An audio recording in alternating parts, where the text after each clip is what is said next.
Swing trading. तो इस video में हम जो बात करेंगे वो है स्विंग ट्रेडिंग क्या होती है, उसके बेसिक क्या हैं। फिर हम ये बात करेंगे कि हमें कौन से फैक्टर्स ध्यान में रखने चाहिए जब कभी हम स्विंग ट्रेडिंग करते हैं, कौन सी स्विंग ट्रेडिंग स्ट्रैटेजीज आपको यूज़ करनी चाहिए अपना ट्रेड लेने में। तो चलिए स्टार्ट करते हैं। तो चलिए समझते हैं स्विंग ट्रेडिंग क्या होती है। तो स्विंग ट्रेडिंग जो है ये बेसिकली एक शॉर्ट टर्म ट्रेडिंग मेथड है। ये आपको हेल्प करता है कैप्चर करने में शॉर्ट से जो मीडियम टर्म गेन्स होते हैं। और आप जब भी स्विंग ट्रेडिंग करते हो तो जब उसमें आप कोई भी स्टॉक होल्ड करते हो तो आप वो स्टॉक कुछ दिन से लेकर कुछ वीक्स तक का होल्ड कर सकते हो। स्विंग ट्रेडिंग जो है वो आप स्टॉक, फ्यूचर्स और ऑप्शन में कर सकते हो। स्विंग ट्रेडिंग में नॉर्मली जो ट्रेडर्स होते हैं वो टेक्निकल एनालिसिस के जो कॉन्सेप्ट है उनको काफ़ी यूज़ करते हैं स्विंग ट्रेड्स आइडेंटिफाई करने के लिए। स्विंग ट्रेडिंग में बेसिकली जो सिलेक्शन ऑफ इंस्ट्रूमेंट है वो बहुत ही इम्पॉर्टेंट रोल प्ले करता है। अब जो सिलेक्शन हम इंस्ट्रूमेंट का करते हैं वो 3 चीज़ों पे डिपेंड करता है, market, trend and volatility.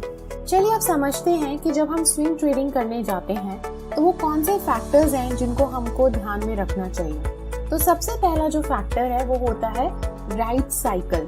Right cycle का क्या मतलब है, बेसिकली मार्केट में बहुत सारे साइकिल्स होते हैं तो हमें उनको आइडेंटिफाई करना चाहिए। अब आप कैसे आइडेंटिफाई कर सकते हो, आप वो मार्केट साइकिल्स को आइडेंटिफाई कर सकते हो निफ्टी 50 और बैंक निफ्टी के चार्ट पे, क्योंकि ये ब्रॉडर इंडाइसेस हैं तो यहाँ पे आप उनको एनालाइज कर सकते हो कि एक्चुअल ट्रेंड कैसा है, डाउन है, अप है, और अकॉर्डिंगली आप अपने ट्रेड्स को आइडेंटिफाई कर सकते हो। तो सबसे पहले हमको क्या करना है, साइकिल को आइडेंटिफाई करना है। अब जब हम मार्केट साइकिल आइडेंटिफाई करते हैं तो उसमें बहुत सारे कह सकते हैं फेजेस होते हैं। नॉर्मली यहाँ पर 4 फेजेस होते हैं। सबसे पहला होता है एक्यूमुलेशन फेज। तो एक्यूमुलेशन फेज में आप देखोगे कि जो प्राइस है वो एक रेंज बाउंड ट्रेड कर रहे होते हैं और यहाँ पे वॉल्यूम काफी कम होता है। उसके बाद आता है मार्केट अप फेज।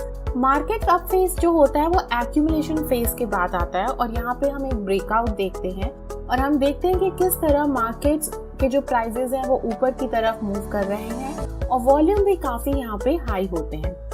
उसके बाद होता है डिस्ट्रीब्यूशन फेज। डिस्ट्रीब्यूशन फेज में हम अगेन देखेंगे कि प्राइसेस काफी रेंज बाउंड है और जो वॉल्यूम होता है काफी लो होता है। और उसके बाद होता है market down phase. Market down phase में आप देखेंगे कि बेसिकली जो डिस्ट्रीब्यूशन फेज है उसके बाद एक ब्रेकडाउन आता है और मार्केट डाउनवर्ड ट्रेंड को होल्ड करता है, नीचे की तरफ प्राइसेस मूव करने लगते हैं और यहाँ पे वॉल्यूम भी काफी एकदम से बढ़ जाते हैं।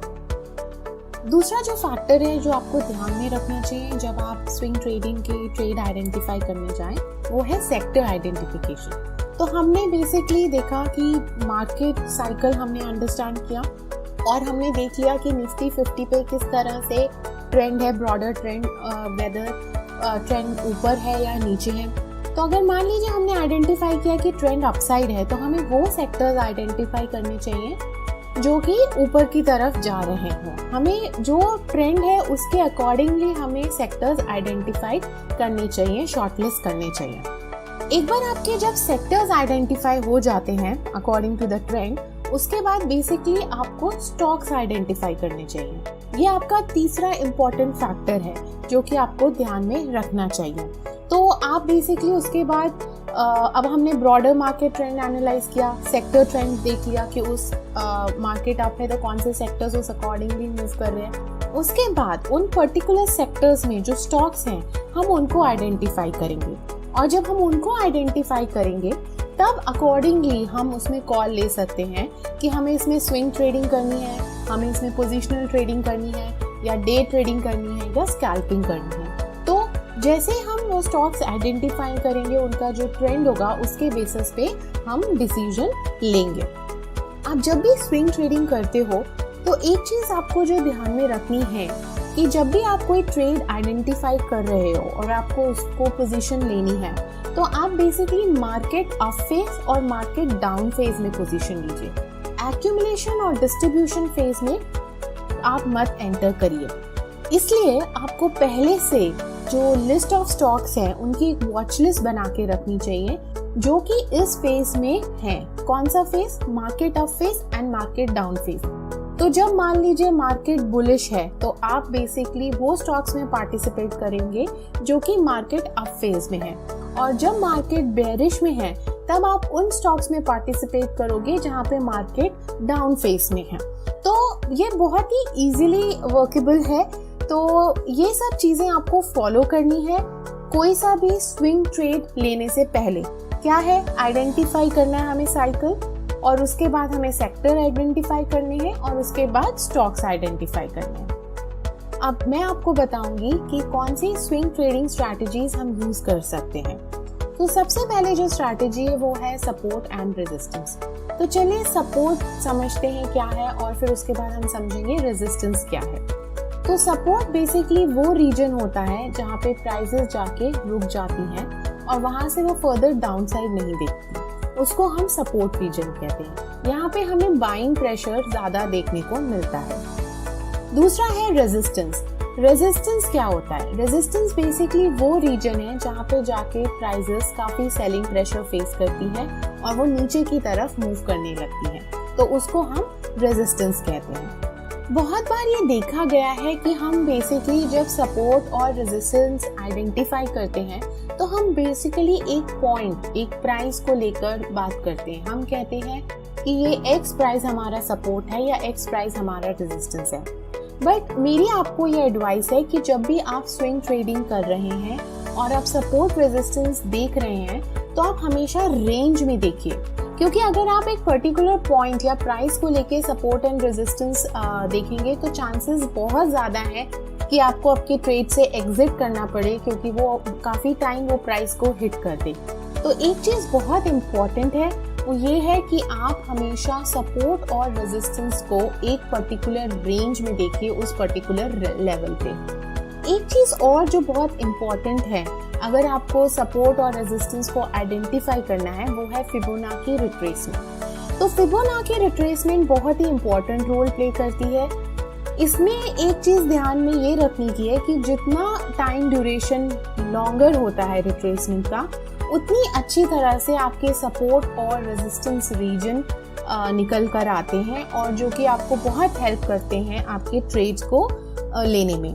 और अगर आपको रिट्रेसमेंट के बारे में और ज़्यादा जानकारी चाहिए तो आप हमारे स्कूल ऑफ स्टॉक के इस लिंक पे जाके क्लिक कर सकते हैं, और आप समझ सकते हैं कि किस तरह रिट्रेसमेंट्स के जो डिफरेंट लेवल्स हैं वो आप यूज़ कर सकते हैं अपनी ट्रेडिंग में। स्टोकेस्टिक। तो अब स्टोकेस्टिक इंडिकेटर क्या होता है?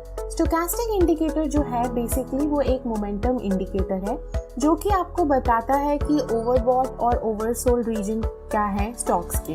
इसकी जो डिफॉल्ट सेटिंग होती है स्टोकेस्टिक की, वो स्टोकेस्टिक डी जो होता है वो होता है 1433, और जो स्टोकेस्टिक के होता है वो होता है 143। लेकिन जब मैं पर्सनली स्टोकेस्टिक को जब यूज़ करती हूँ स्विंग ट्रेडिंग के लिए, तो मैं स्टोकेस्टिक डी के जो पैरामीटर्स हैं उसको यूज़ करती हूँ 833, और जो स्टोकेस्टिक के है उसमें मैं यूज़ करती हूँ 83। आपको जो पैरामीटर आपके हिसाब से अच्छा लगता है आप वो यूज़ कर सकते हैं।